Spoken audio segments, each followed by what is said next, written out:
So you think the chocolate chickens will lay chocolate eggs? Yeah.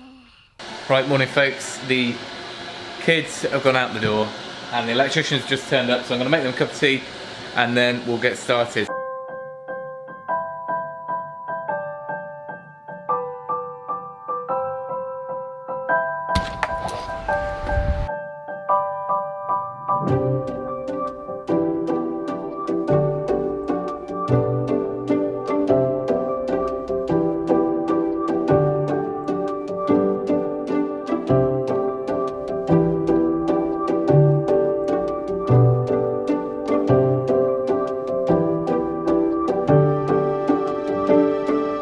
Sorry, that was an entirely hopeless effort of getting any filming of all that going in.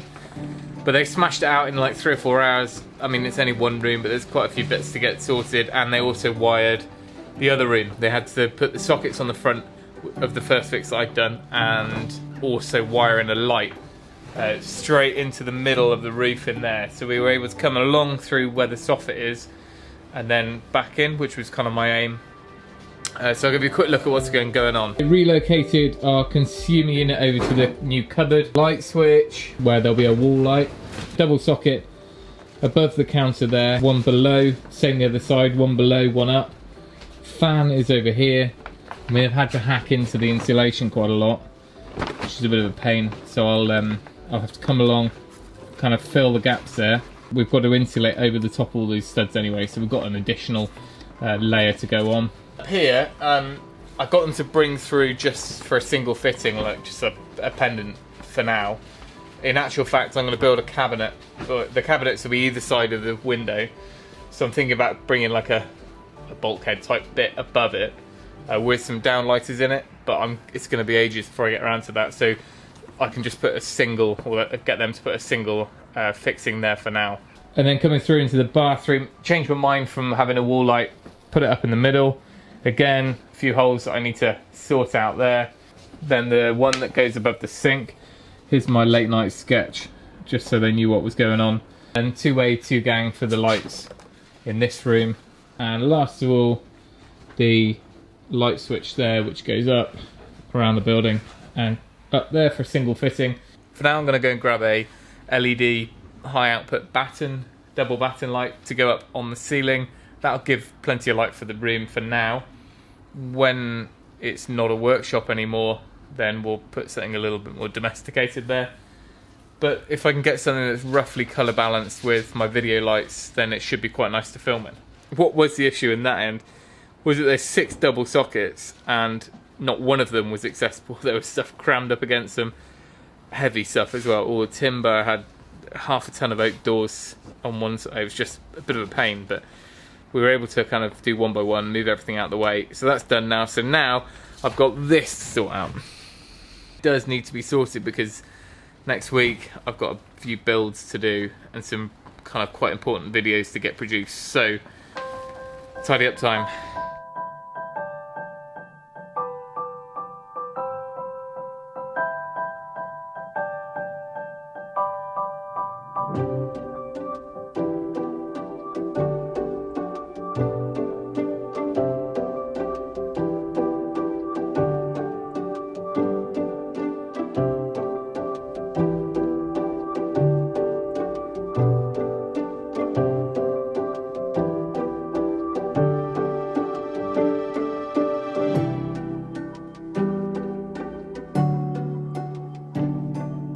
Quick explanation for that.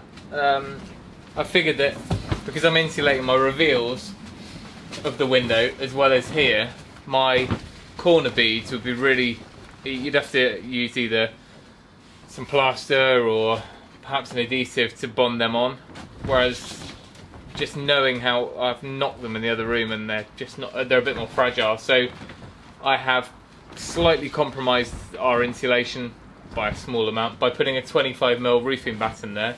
Our layer that goes over the top now is 25mm, so that'll finish flush. Our plasterboard here will screw into this batten. We'll have insulation on here and then plasterboard, but what it means is when we put our angled corner bead on there, we've got something to fix through in and it will be a really solid corner.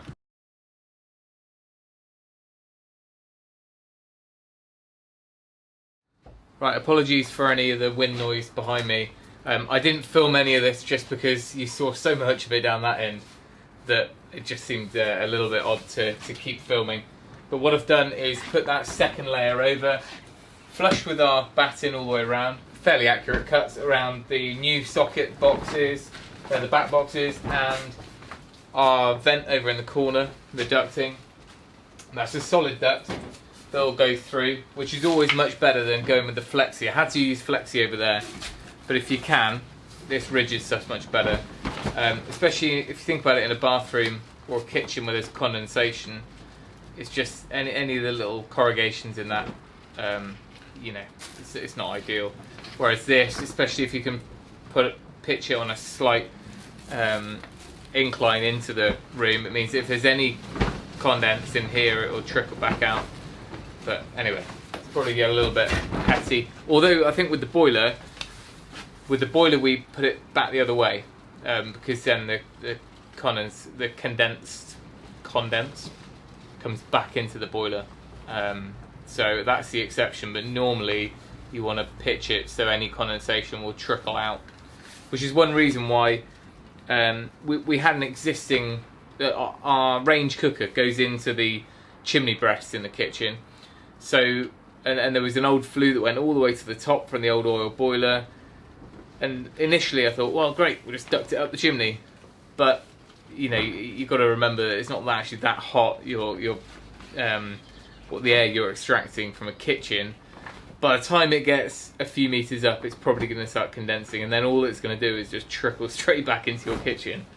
So it just wasn't worth the risk. So that's why we ducted it down under the units and out through the side wall. Anyway, we're pretty much ready to plasterboard now.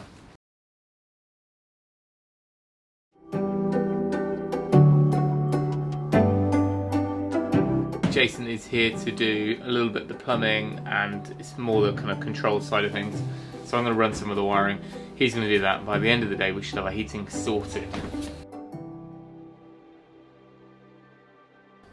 So the main priority was getting all the programmers and thermostats and controllers all wired in. But whilst Jason was here, I chose to get some of the plumbing done for the radiators, and also to size up the radiator for the big room at the bottom, because we needed to work out where to take the pipes to. So it's 5x4, roughly? 5x4, okay. So length by width, height 2.4. 3. 3 meters, 21 degrees, 3 outside walls, all cavity filled. Equivalent of, yeah. 2.7 kilowatts.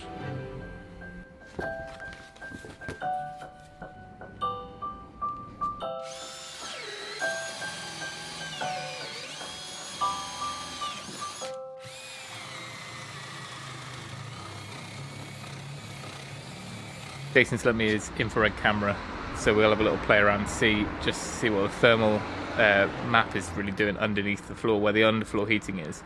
It's quite a hard thing to guess, so this should be able to tell us what's going on there.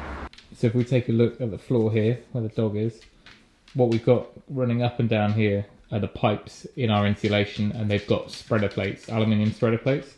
You can see how much of a difference the returns where you don't have the spreader plates. You end up with quite a cold spot in between, which unfortunately is right where you stand when you're working at the worktop. And this has only been on for 20 minutes, so this will spread out quite a lot more. And again, down here where you stand to work at the sink, trying to work out where that is. That's the cupboard. So we do have one run that comes along the bottom. But again, you can see, because we've got no spreader plates there are a few little cold spots. But that will spread out a little bit more over the next few minutes. That was a poor bit of design there where I've turned that corner, because of course you can't use spreader plates on the corners. See how bad that old door is. So after that little distraction, it was time to get everything topped up and tested and get everything running. And that's pretty much it for this video, I'm afraid. We're going to be boarding out in the next one, and that was a really long old slog. But here's a little look at the latest arrival. ready to go in the incubator. And this will be a little video to come in the future too, when the little fluff balls hatch. Do you remember what colour chickens we picked the eggs for? No. Some are black and white, Spotty. And some are called chocolate and white. A chocolate chicken! Imagine a chocolate chicken. It'd be nice if they laid chocolate eggs.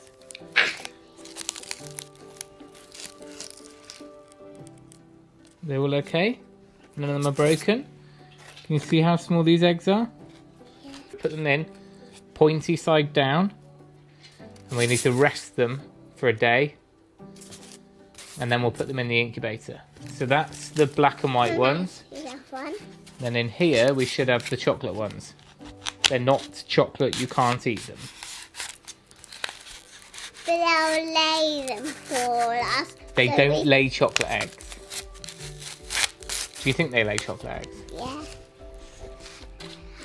Then we can eat them. Gum, gum, gum, gum, gum. Careful with them. Remember they're going to have chicks in them soon. Can you think about how tiny the chick is going to be when it hatches? So cuddly. Does it look like chocolate? No.